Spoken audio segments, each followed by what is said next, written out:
Howdy, folks, and welcome to another day in the Milky Way. Tonight we got another great show for you. As always, the dogs are barking like crazy. And always when I try to start something, I swear. But anyway, tonight we got Wild West stories. Buffalo Bill Wild West stories. And it's going to be a good one tonight. We got... I hope you enjoyed the last Wild Bill story. It's kind of exciting. It's kind of fun to just go back in yesteryear and hear what's going on and forget about our troubles. No worrying about finding your soul or, finding out what's on the other side. No worrying about who's who. Let's just forget about all of that and go back in the yesteryear where men were heroic, doing things that seemed impossible in real life but were. Riding horses on the plains and, doing things like that. Having adventures. So anyway, so we're going to take that time and go back into yesteryear. And we are going to go back to see what Buffalo Bill's got to say.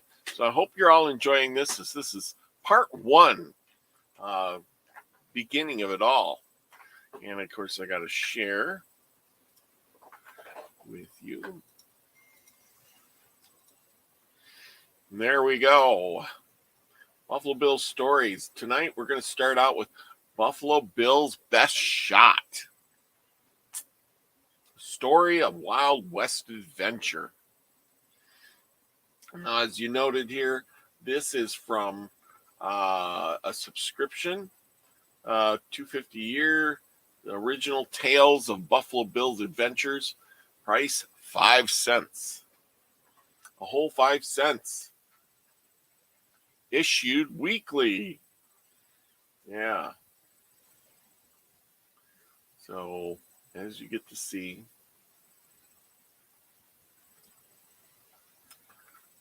thoughts that sent the bullet through the uprising. Right.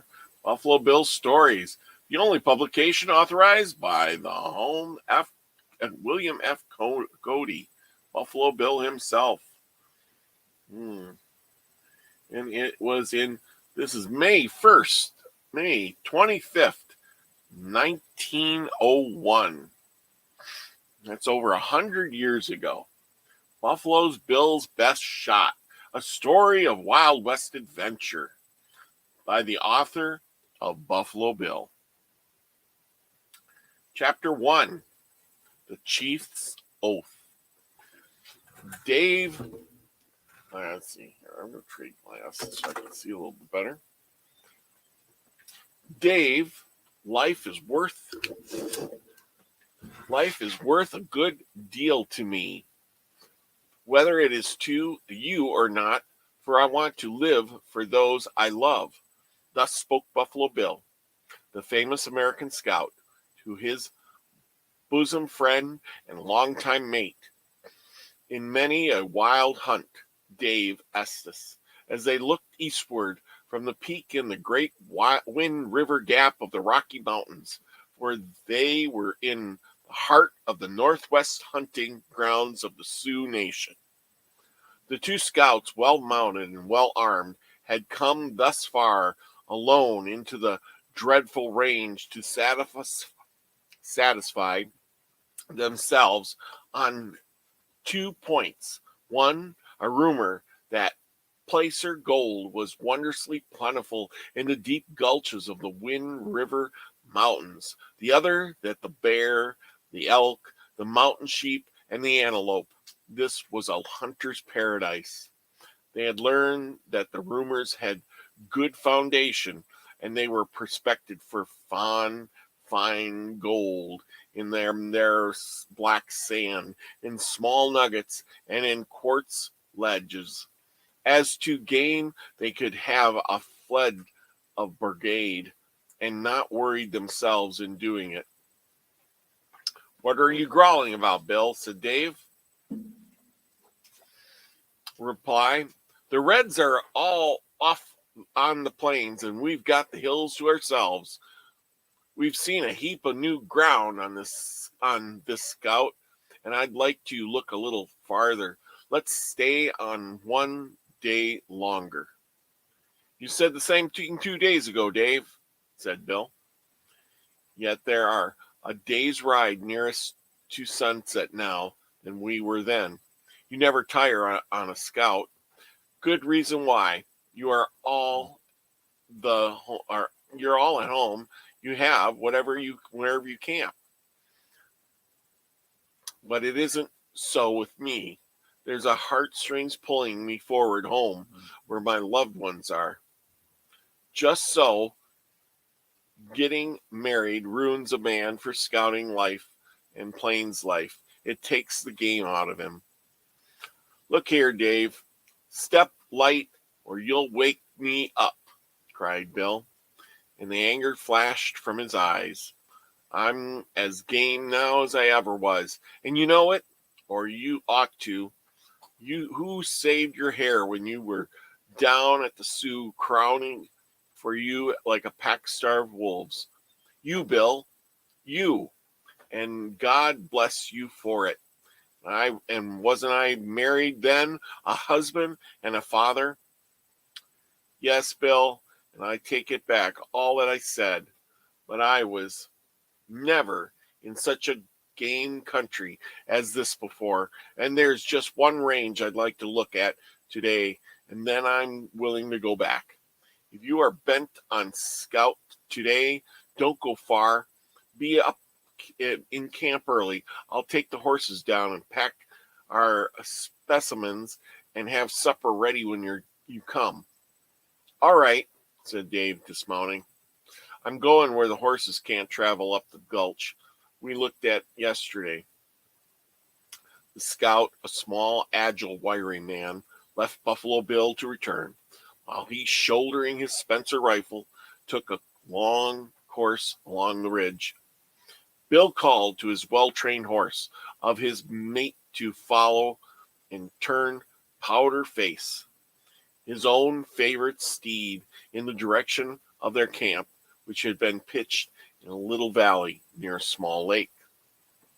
He rode leisurely along, a Henry rifle slung at his rear of his saddle, but with his favorite needle gun over his shoulder, ready for an instant use. Meat was plentiful in camp, so he left the game in sight unmolested.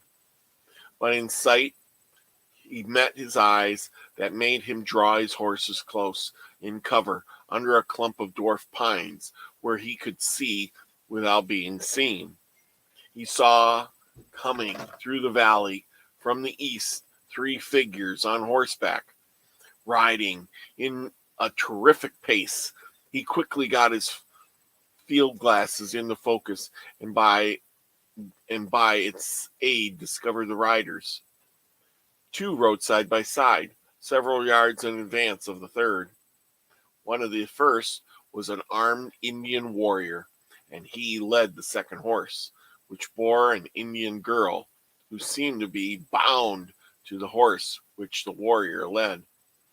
The third rider, so far in the rear, was also armed, an Indian warrior, and he was lashing his horse furiously as the first also lashed his. "A race for life, it looks like," said Buffalo Bill, "but I see no signs of any pursuit. If it was a white woman, I'd take a hand in the mighty sudden. If it's an abduction, why, it's their business, not mine." The first warrior and squaw dashed on through the gap, while just as Bill reached the level, the horse of the other warrior fell, throwing the rider heavily against a huge boulder and leaving him senseless on the ground. Bill rode up, thinking, from the way he lay, that the Indian had fractured his skull or broken his neck, but he found him conscious as he halted by his side, though he was unable to rise. "Paleface, I know you. You are Long Rifle, the great killer of buffalo," said Indian. as Bill reined in his horse. Yes, said Bill quietly. What is the matter with you? He bad is matter. Me got an arm and a leg broke. My horse most dead, and Yellow Bear, the Blackfoot chief, has gone beyond my reach with Dove Eye, my daughter, the red rose of my tribe. Dove Eye? Then you are Spotted Tail, the great war chief of the Bighorn Sioux. Yes, I am Spotted Tail. Kill me if you like. I have taken scalps enough to line my lodge. Killing cripples isn't easy. Killing cripples isn't my line, said Bill. But I'll make a bargain with you, Spotted Tail. If you'll agree to keep peace with all palefaces who come here to hunt and look for gold, I'll get Dove Eye back and bring you the scalp of Yellow Bear. Will you agree to this? Long Rifle, I will. Swear it by Great Spirit. I swear to be friend to Paleface if Dove Eye is saved from Yellow Bear, the Blackfoot. Enough. Crawl to my camp, where you'll find meat and drink, said Bill, and losing Dave's horse, he turned Powder Face on the tail of Yellow Bear. Chapter 2. The Scout's Best Shot. A handsome Indian woman is a rarity, but the daughter of Spotted Tail, Dove Eye, womanly, graceful, though but 15, was an exception. On all the plains throughout the Black Hills and in the Great Mountains, she was known as the Red Rose of the Sioux Nation, as the most beautiful of Indian girls. Already warriors of her own tribe had fought in jealous rivalry to gain a friendly glance from her eyes. Already her father had been asked for her hand by some of the bravest and richest chiefs of his from other tribes, and his answer was, Dove Eye is the heart of Spotted Tail. He cannot part with his child. Yellow Bear, a dreadful chief of the Blackfeet, a tribe at war with all around them, had not asked her parents or herself for her hand, and with a great hunter's stealth, he had crept into the village of her father when almost all the tribe were away on a buffalo hunt, and there her father was detained by sickness in his lodge, and with a daring particular to him and his tribe, had seized the borne her away, bound on a captured horse. Spotted Tail, sick though he was, had followed swiftly on the trail and had come almost within rifle shot of Yellow Bear when his horse fell. The Blackfoot chief saw mishap, and he rode on more leisurely to save his horse for the long journey. Yet before him, for he did not see Buffalo Bill riding down towards his fallen pursuer. The girl looked back, and cries of joy broke from her lips. She saw the pursuer was nearer than before, and she thought none but her father was on the trail. Yellow Bear turned his eyes. He saw that it was not Spotted Tail, but a well-armed and well-mounted Paleface who was coming swiftly on his tracks. Quickly he lashed his horse, and that which bore Dove Eagle into a furious speed, once more dangerous speed indeed, for the rough route he was passing over grew rougher and more narrow as they ascended the pass. There was a danger behind which the Blackfoot couldn't comprehend, for he battled with palefaces before. Nearer and nearer the pursuer came, and low, scornful a laugh broke from the lips of Dove Eye, for she deemed her rescue now sure. Yellow Bear heard it, and his anger flamed up. he resolved that she should die first, and then he would face his pursuer. Checking his horse suddenly, he clutched her round arm and raising her form so as to bring her heart full before him, he raised his arm to drive the knife in her bosom. As he thus raised his arm, a terrible yell broke from his lips, a cry of defiance and hate. Eagle, fearless and full of scorn, looked him defiantly in the face and expecting instant death, but suddenly his arm fell and the knife dropped to the earth. For Buffalo Bill, fully 100 yards away, saw her peril, raised his rifle quickly as though and thought and fired, and sent the ball through the upraised right arm. Yellow Bear, helpless to use his knife or his rifle, uttered a scream, a baffled rage and pain.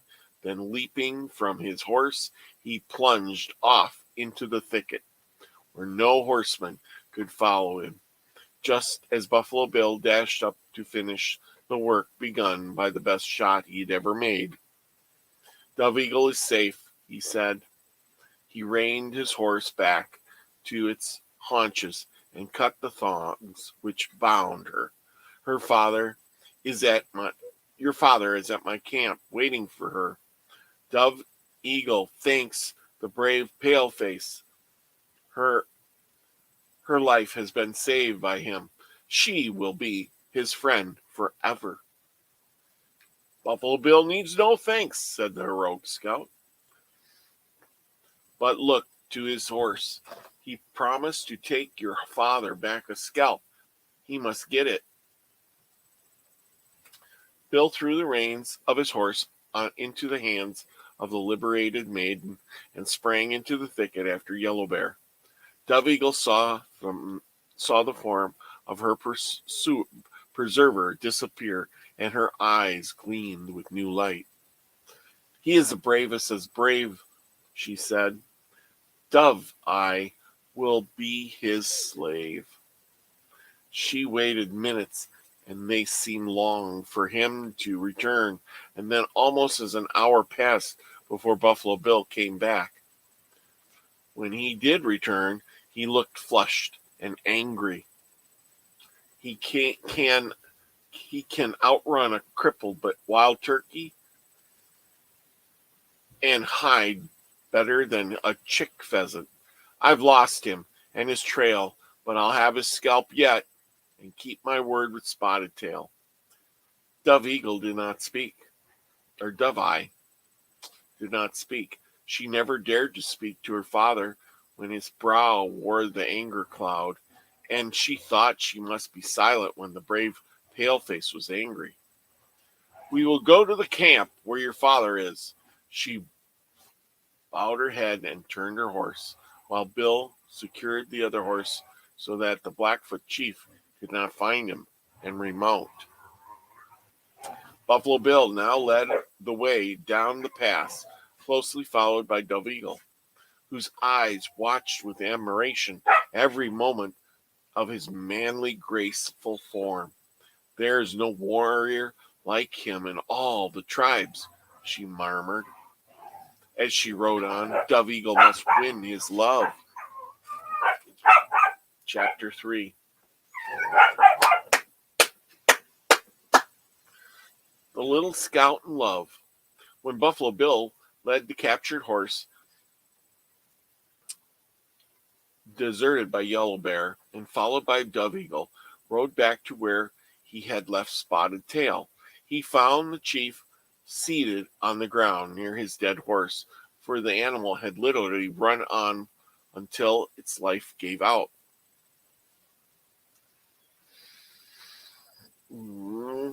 A gleam of satisfaction brightened the eyes of Spotted Tail as he saw his daughter free and unharmed. Then his eyes looked to the belt of Buffalo Bill for the scalp which he had promised. The scout knew why he looked and said, Yellow Bear, crippled by a ball from my rifle, got away. I could not take his scalp this time, but I have given my word I never break it. You shall yet have that scalp. There is his horse in place of your own. Long Rifle is a great brave. He has brought Dove-Eye back to her father. Spotted Tail, for his will keep peace between his band and the Paleface. When his arm and leg get so he can use them, he will hunt for the scalp of Yellow Bear himself.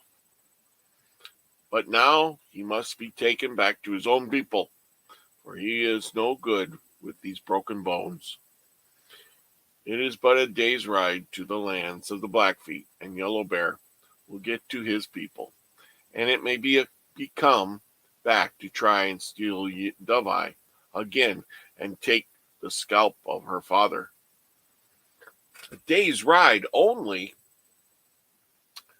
Then that smoke means something, said Buffalo Bill, as white pillar made by the burning of moss rose towards the sky away in the northwest. Yes, Yellow Bear is speaking to the eyes of his people. Make my broken leg and arm straight between pieces of wood, and put me on horse soon, for if I stay here, we will have the Blackfeet like hungry wolves upon us. If they come before I am ready, take Dove-Eye and go. She must never be taken by Yellow Bear. She never will be, said the beautiful girl, and she knelt down by the side and to aid Buffalo Bill to set the broken bones and secure them in the splints.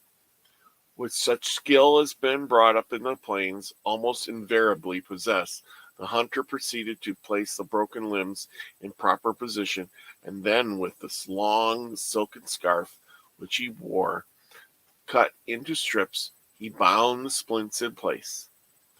Dove-Eye calmly aided in the work. Indian nature may be human nature, but one who has seen how they can endure pain rather doubts it. As soon as the surgical job was over, Buffalo Bill assisted the Sioux chief up onto his horse, which Yellow Bear had left, and then the three rode down into the camp. Why does Long Rifle stop here? Asked Spotted Tail, as Buffalo Bill came into the camp. Because I have a mate up in the hills who will not come in till night, said Bill. I can't desert him. Long Rifle is right to be true to his friend, but the Blackfeet will be on our trail before another sun is up. Then some of them will have a free pass to Happy Hunting Ground above, said Buffalo Bill in his quiet way. Let my brother make 3 smokes, a rifle shot apart, white like that, Spotted Tail.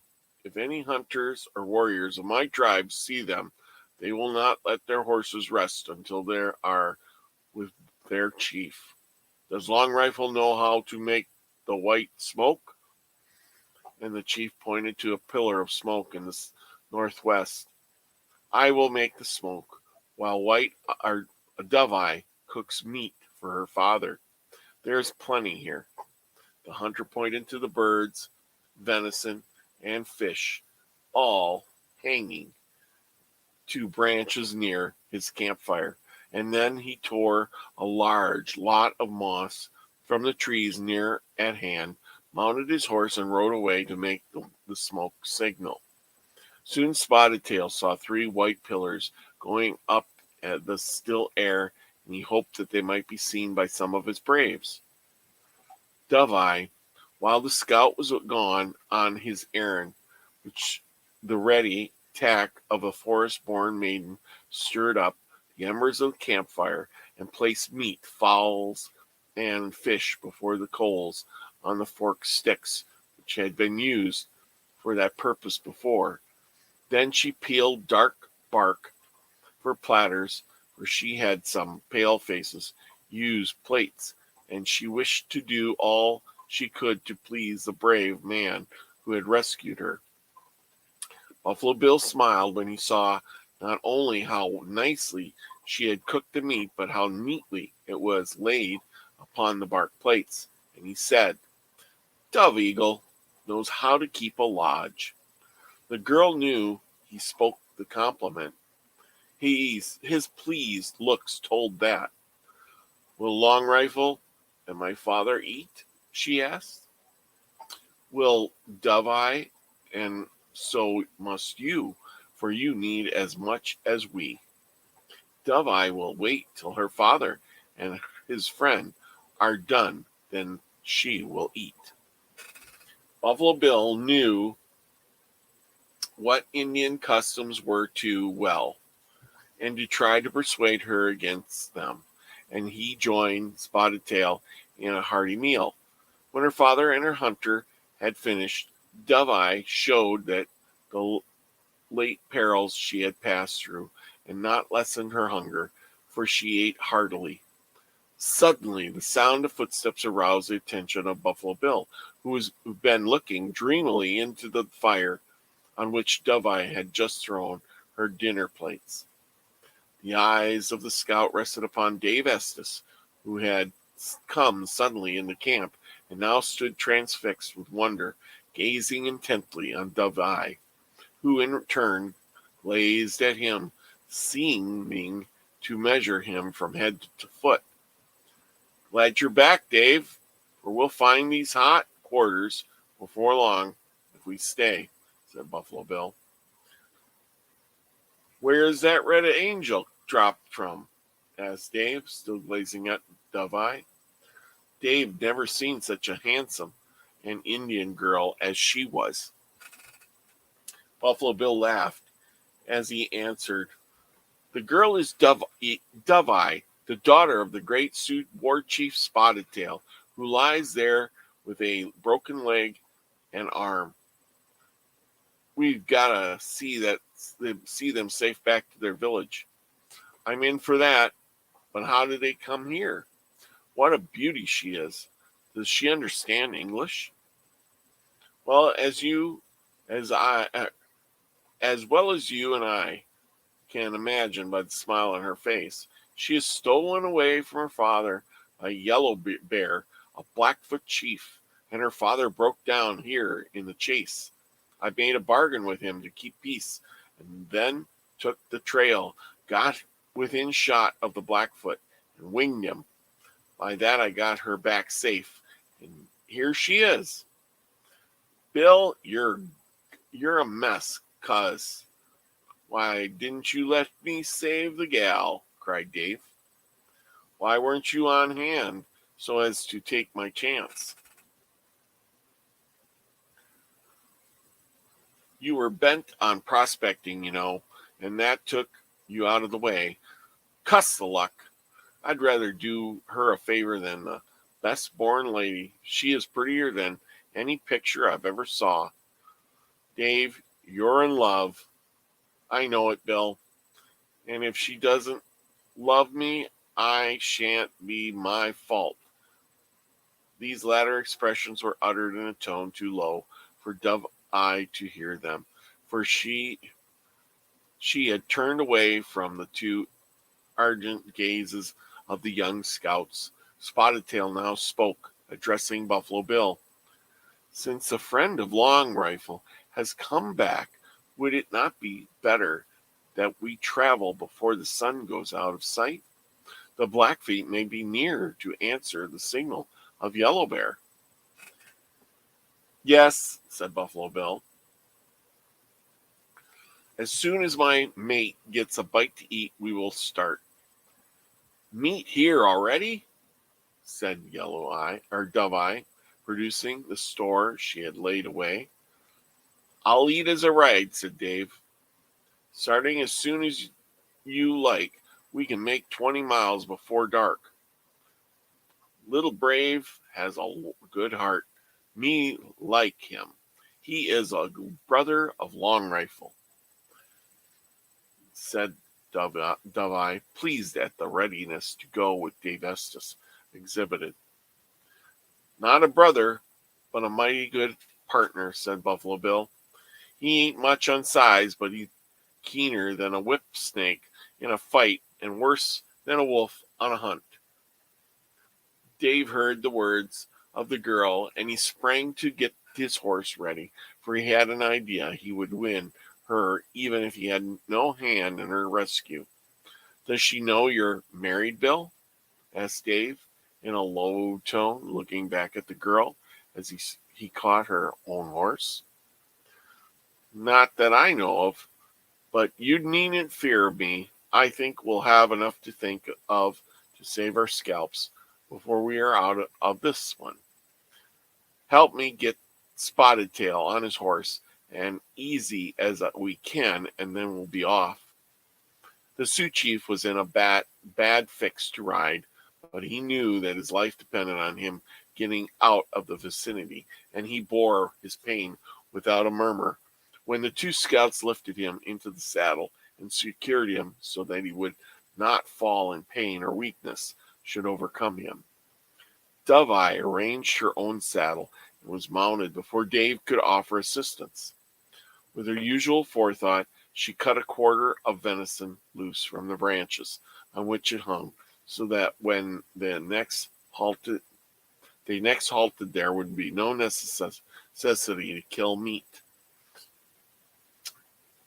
What a queen wife she'd make for a hunter and trapper, said Dave, as he took note of her action. Bill, I'm gone in. I never thought a red could take me, but I'm her prisoner for life. Buffalo Bill smiled at his declaration for Dave, for the young scout had to hitherto seemed rather averse to the female sex. Which course shall we take? Asked Bill, speaking to Spotted Tail. Go straight for Sunrise, said the chief. If we get to the Big Horn before the Blackfeet are on our trail, we will get soon where they may lose their scalps. Buffalo Bill took his lead. Spotted Tail rode next. Dove-Eye followed him, and Dave Estes brought up the rear at his own wish. It was late in the day when they started, but the horses were rested and moved on at a pace so natural to the prairie horses, an easy lope. Night was coming in and closing in when Bill came to a sudden halt. He saw, as they rounded a point of a thick forest near the river bank, a camp close ahead, whether of red or white men, he could not tell. And we're going to end at that, chapter 4. Well, I hope you all enjoyed that. That was a lot of fun. I sure enjoy these tales of Buffalo Bill, and I hope you enjoy them just as much as I do. You know, maybe next time we'll do Wild West. He was pretty good too. But anyway, Buffalo Bill is always my favorite. But real life adventures from a real life guy. So with that, we ain't gonna make this too terribly long. So we'll come back for part 2. There should be 2, 3, 4 parts, maybe 5. But anyway, come and join me for part 2 on the next one. But anyway, remember, go out and do something nice for somebody. It's all good. Be the frequency you want to receive, people. It's the only thing that matters in life. So with that, I bid you adieu. See you next time. Peace, everybody.